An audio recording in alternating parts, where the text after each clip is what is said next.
Welcome to God and Country Biblical Exposition. For this week's program, I'd like to talk again about Israel, her troubles, and in essence, God's plan for this entire world. This last month in Israel, there have been major protests by the political left, shutting down the whole country. Understanding this is quite complicated, so let me just read through a headline paragraph and then discuss what's really happening.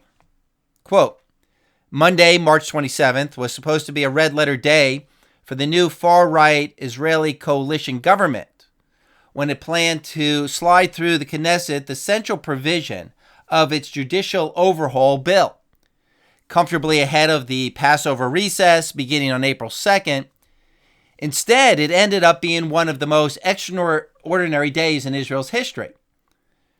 Spurred by the firing of the defense minister by Prime Minister Benjamin Netanyahu the evening before, the demonstrations against the overhaul, which had been building in intensity for over 2 months, became overwhelming.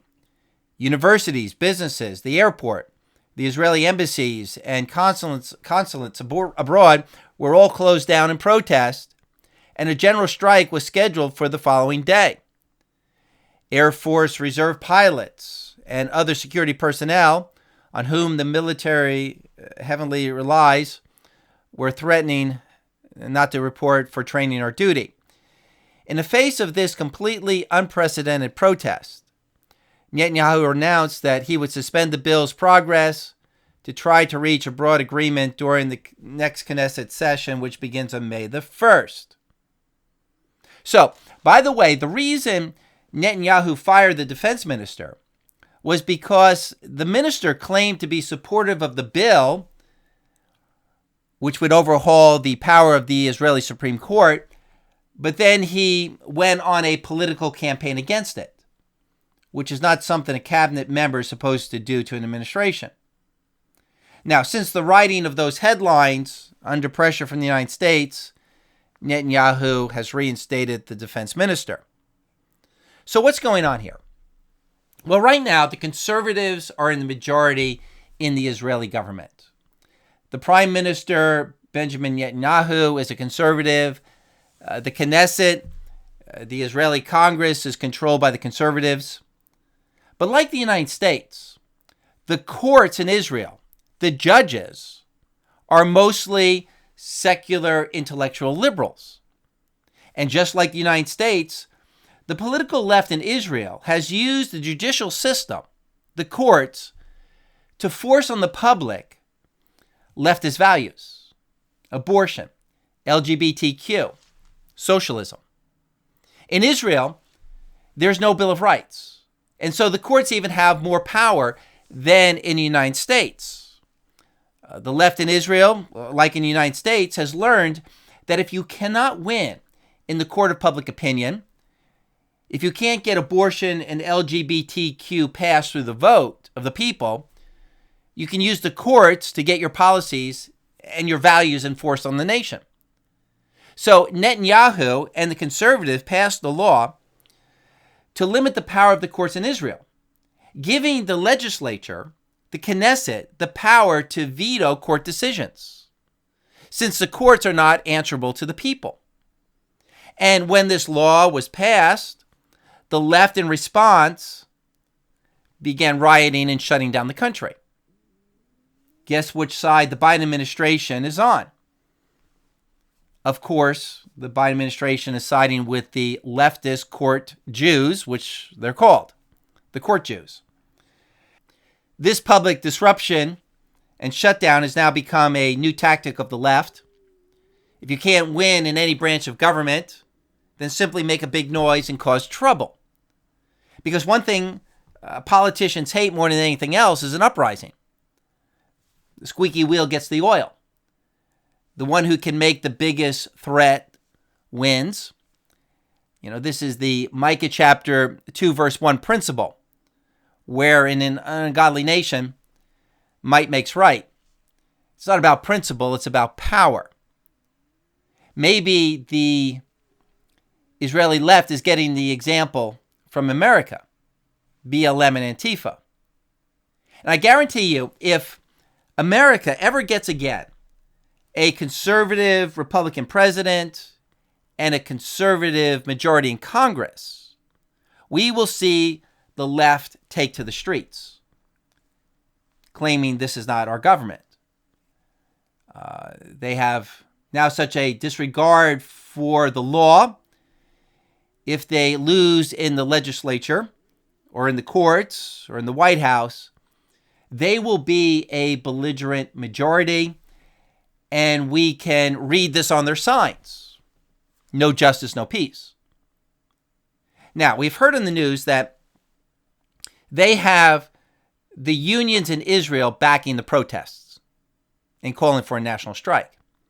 Because along with the immoral agenda of the courts in Israel, there has also been an agenda of economic lawlessness, a socialist agenda, where the courts are both leftist morally and economically. And these things usually go together. Now, these unions are public sector unions that work to force the government to keep them hired and paid well at the expense of everyone else. The problem with this is that this is like a wage price fix for some, which is not tied to economic reality.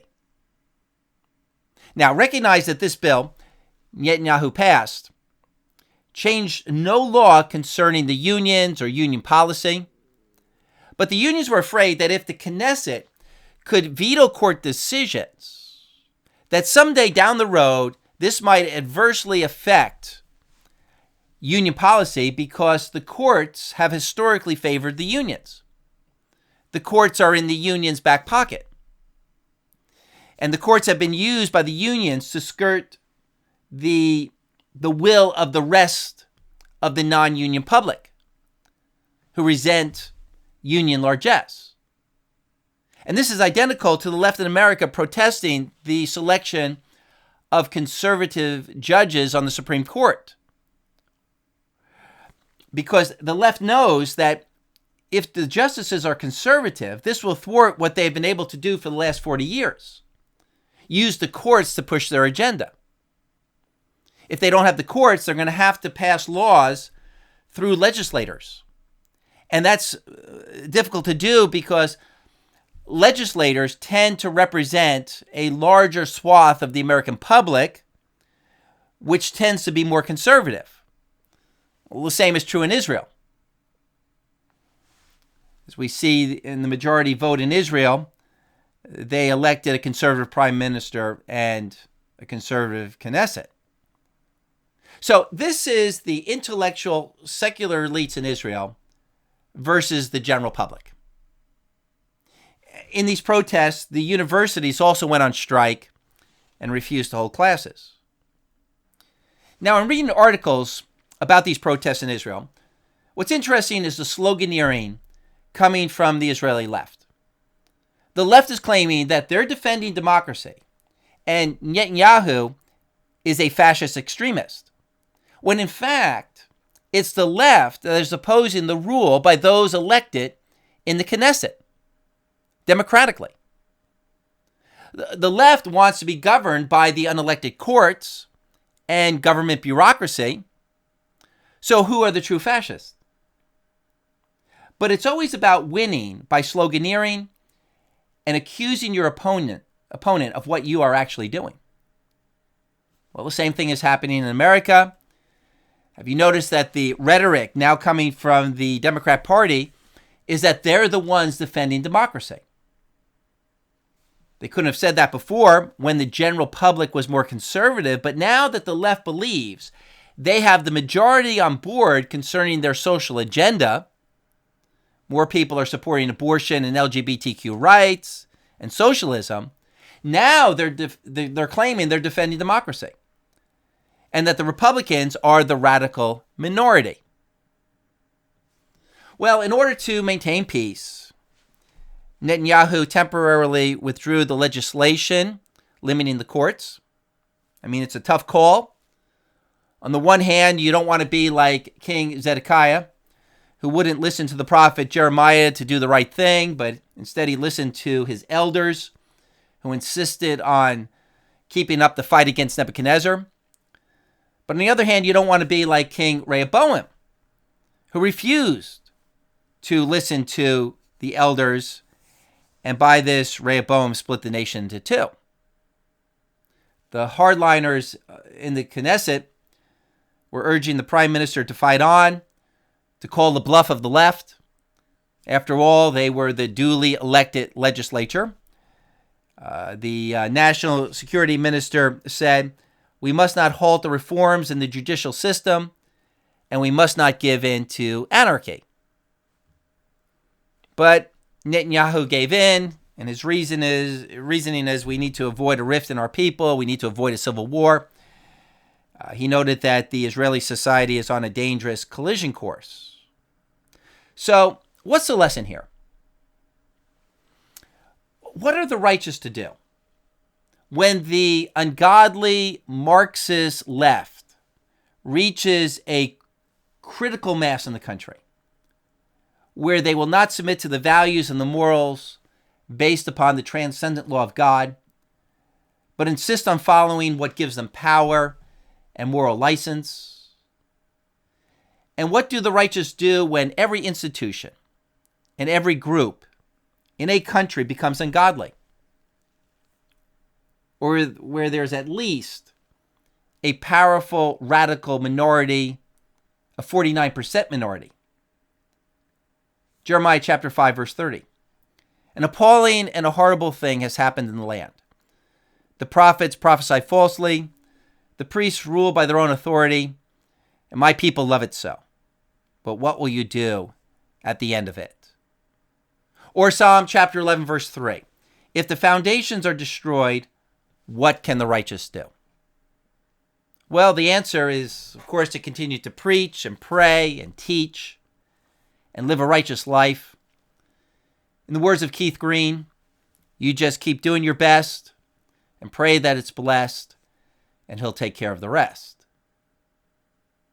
The situation that is currently taking place in Israel is just a great reminder of what constantly has happened throughout Israel's history.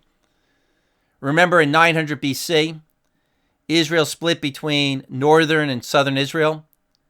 The larger 10 northern tribes became the secular left, following Baal worship. The southern, the smaller 2 tribes, became the religious conservatives. Because the program of God was never popular enough with the people to function for the larger population. Those who followed the law of Moses, even incompletely, were always in the minority.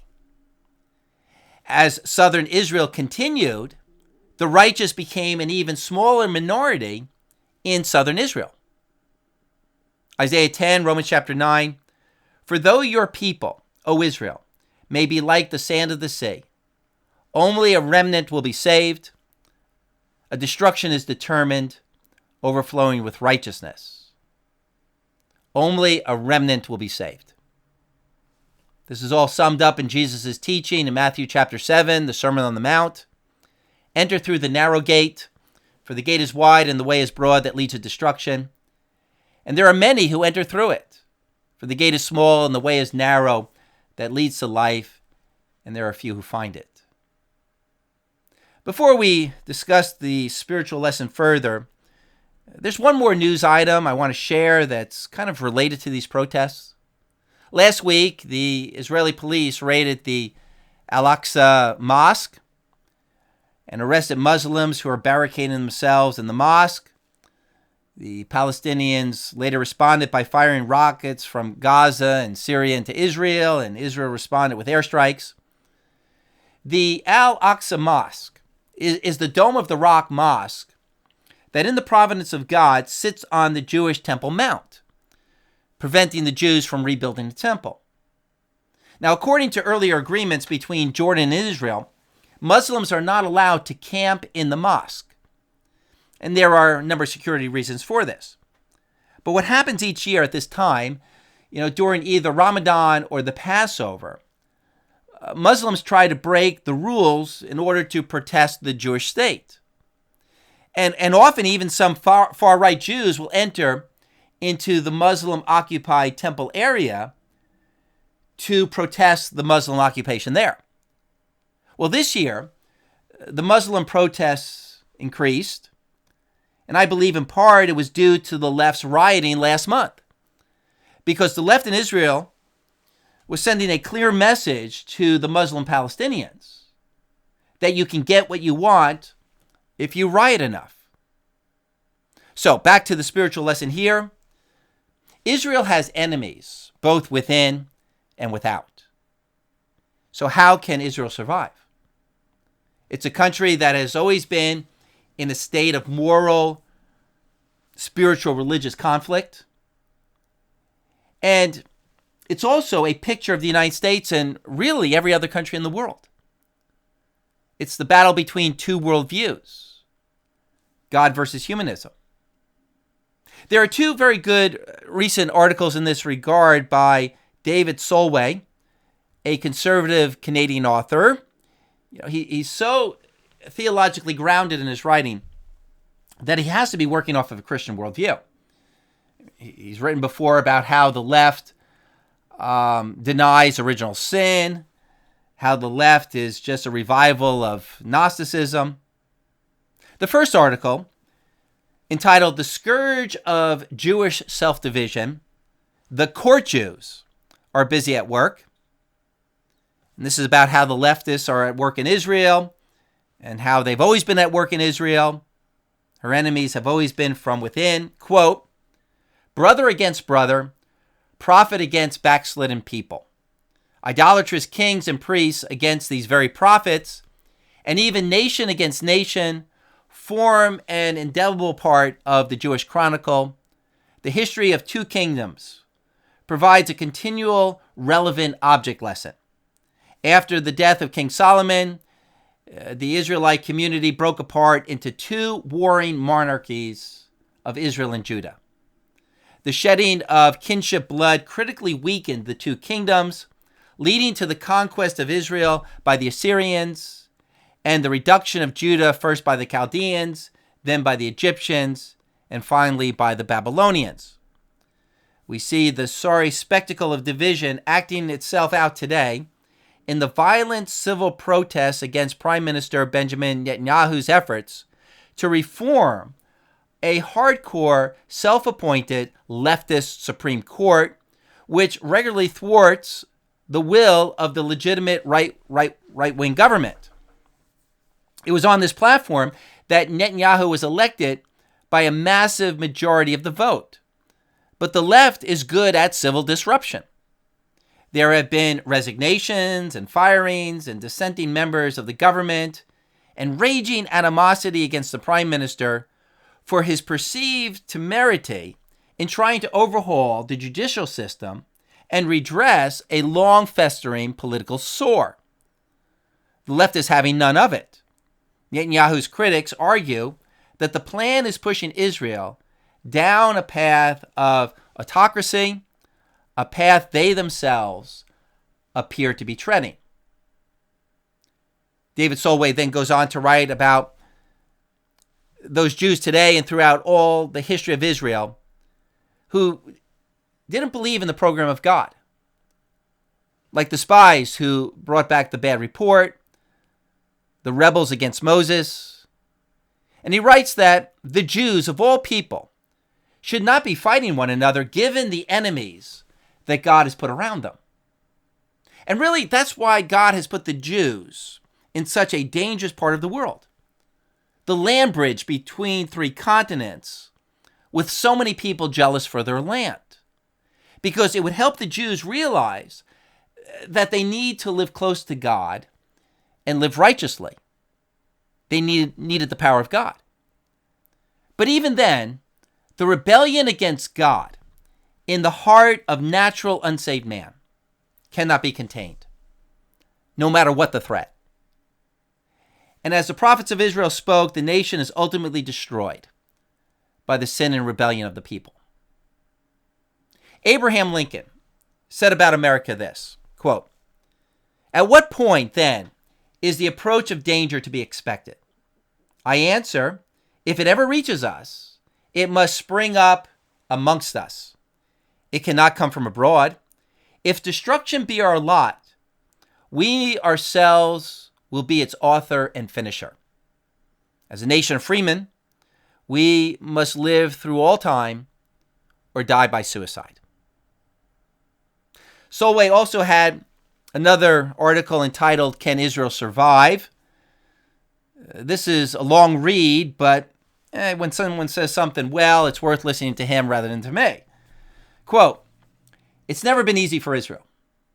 The understatement of the century, from the moment of its establishment in 1948, when it was invaded by 5 Arab armies to the present day, when it's facing multiple threats to its very survival.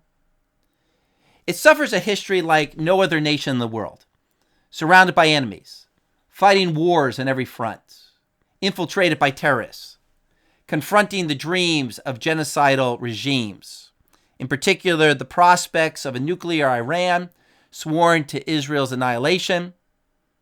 And Israel is subject to an international delegitimization campaign carried out via the United Nations, the World Council of Churches, spurious NGOs and so-called peace organizations, labor unions, university campuses, and a hostile European Union.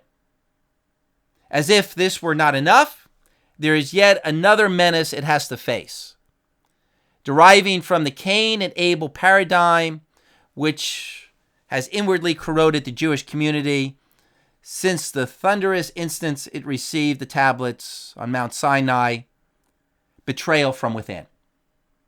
The rebellion of Korah, Dathan, Abiram against Moses, and his mission to create a unified and cohesive people set the tone for much of what followed in the history of the Jews. The record is inexhaustible.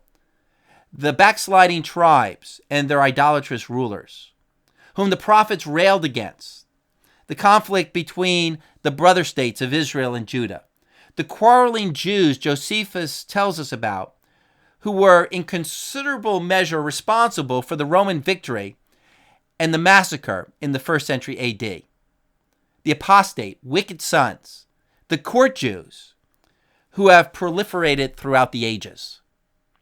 The renegades, the turncoats, did and continue to do immeasurable harm to Israel. The motive for treachery seems to be immemorial. For every Mordecai and Esther who risked their lives to protect fellow Jews, there were the schemers who turned betrayal to profit. Indeed, the ubiquitous informer is always with us. In the modern age, they beget like rabbits on aphrodisiac. European and Russian Jews who joined the Bolsheviks and were instrumental in the formation of the Soviet Communist Party until they were duly liquidated. Everywhere we look, we see these broken Jews who have embraced left-wing causes. By the temptation of social prestige or the fashionable bromides of the zeitgeist, the spirit of this age, that promises peace and understanding with veritable anti-Semitism in a pluralistic New World Order. Their behavior is nothing short of scandalous. Reform and Reconstructionist Jews who profess to have as much or more in common with Muslims and Buddhists. Espousing the fiction of multiculturalism, intellectual and political recreants like Noam Chomsky, Norm Finkelstein, Michael Lerner, Nev Gordon, Joel Benin, Charles Enderlein, Jeremy Ben-Ami, Richard Falk, Richard Goldstone, and the contemptible George Soros. All Jews who labor to abolish the Jewish state or change its character unrecognizably. These individuals and groups comprise a host of Joseph brothers who go about their business selling Israel out, and although they may not know it, are quite plausibly arranging for their own eventual misery. The issue we are broaching is not only whether Israel can survive its obvious enemies both in the Islamic world and in the West, but the crucial issue is whether Israel can survive its own. For Israel may not win if it is constantly maligned and attacked by a swelling fifth column of fellow Jews who bring the same fate upon the nation as it suffered in biblical and Roman times. The Assyrians and the Babylonians and the Romans of yore have not gone away. They have merely transmuted into contemporary forms. Unquote. Great article by David Solway, Can Israel Survive? What Christians should come to understand about national Israel is that this is an unsaved, ungodly people. National Israel is not the true Israel of God. As Paul writes in Romans chapter 9, not all Israel are descended from Israel. Oh, out of Israel will come a saved remnant. But national Israel is, and it has always been, at enmity with God, at war with God.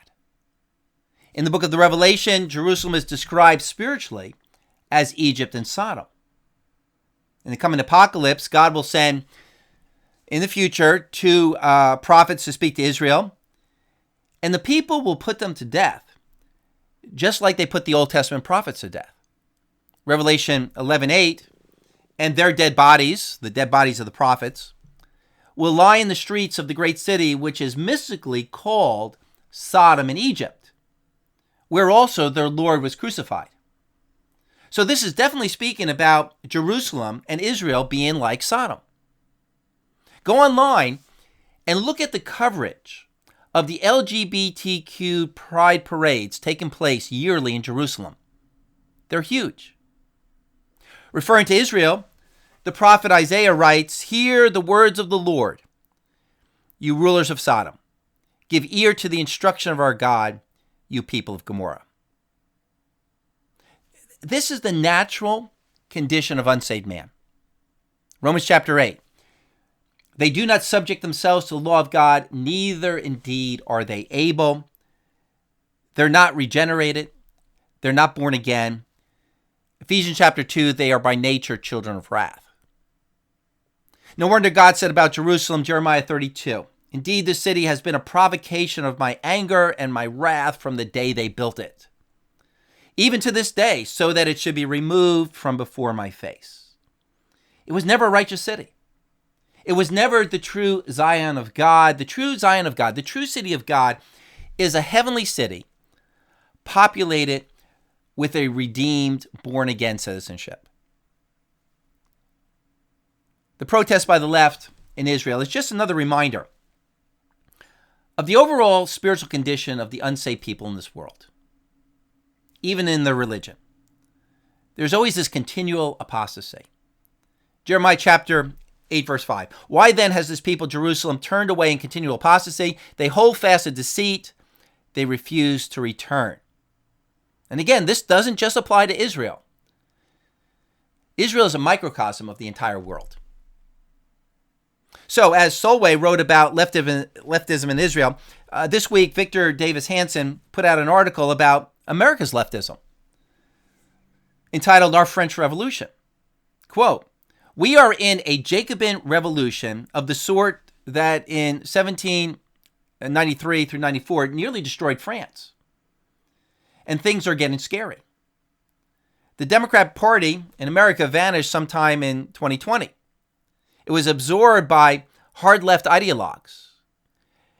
They were bent on radically altering or hijacking existing institutions to force radical equality of results agendas that otherwise do not earn majority support." Well, then Hansen goes on to explain the agenda of the left, which we all know about. The bizarre, irrational worship of nature, deficit spending, open borders, racist identity politics, the erasure of gender, abortion on demand. And there's also this revisionism of American history. Quote, "Like the Jacobins in France, names and dates had to be radically transformed. The country collapsed under leftist nihilism."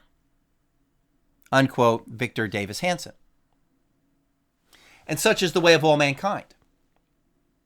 In the words of C.S. Lewis in Mere Christianity, God made us, invented us as a man invents a machine. A car is made to run on gasoline, and it would not run properly on anything else. Now, God designed a human machine to run on himself. He himself is the fuel our spirits were designed to burn, or the food our spirits were designed to feed on. There's no other. That's why it's just no good asking God to make us happy in our own way without bothering about religion. God cannot give us a happiness and peace apart from himself, because it's not there. There's no such thing. And this is the key to history. Terrific energy is expended. Civilizations are built up, excellent institutions devised, but each time something goes wrong. Some fatal flaw always brings the selfish and cruel people to the top, and it all slides back into misery and ruin. In fact, the machine conks. It seems to start up all right and run for a few yards, and then it breaks down. They're trying to run on the wrong juice. That is what Satan has done to humans. I love that quote from C.S. Lewis. The world is sliding continually into misery and ruin. In Romans chapter 11, here's a Bible study for this week. The Apostle Paul writes about the Jewish rejection of the Messiah, so that the program of salvation through the Messiah is now given to the Gentiles. And this is a very mysterious work of God, where he moves corporately to work with different people and different people groups at different times. I'm not about to try to explain that. But in that text, we get a foreshadowing that the Gentiles, after having received the opportunity of the gospel, will do the exact same thing that the Jews did. Become proud and arrogant and spurn their spiritual opportunity, their spiritual heritage. Romans chapter 11, verse 19. You will say then, branches were broken off so that I, a Gentile, might be grafted in. Quite right. They were broken off for their unbelief, but you stand by your faith. Do not be conceited, but fear. For if God did not spare the natural branches, he will not spare you either. Behold then the kindness and severity of God. To those who fell, severity, but to you, God's kindness, if you continue in his kindness, otherwise you will be cut off. What we see happening in the prophetic book of the Revelation is that in the end of this age, the Gentiles rebel against God, and the times of the Gentiles end. And God works briefly again among the Jews to again rescue out of national Israel one more very small remnant. So can Israel survive? Can the world be saved? No, the world is passing away. The world is in a continual apostasy. And the emphasis throughout the New Testament is that our only hope is in the coming kingdom of Christ. And that our job is to be God's ambassadors, God's prophets, saving a people out of this world for Christ. And those people will be the true Israel of God. Isaiah chapter 45, verse 25, in the Lord, all the offspring of Israel will be justified and will glory. But for now, we are in the time of Jacob's troubles, or it can be translated Jacob's distress. This is not just a reference to the apocalypse, but all of Israel's history has been a distress. And why are there troubles? Always because of sin and rebellion. Jeremiah chapter 30, verse 6. Ask now and see if a male can give birth. Why do I see every man with his hand on his loins as a woman in childbirth? And why have all the faces turned pale? Alas, for the day is great. There is none like it. It is a time of Jacob's distress, but he will be saved from it. That is, the true Israel of God will someday be saved from her troubles at the coming of the Lord. Thanks for listening. Subscribe, like, share, leave a comment below, and may Jesus Christ reign.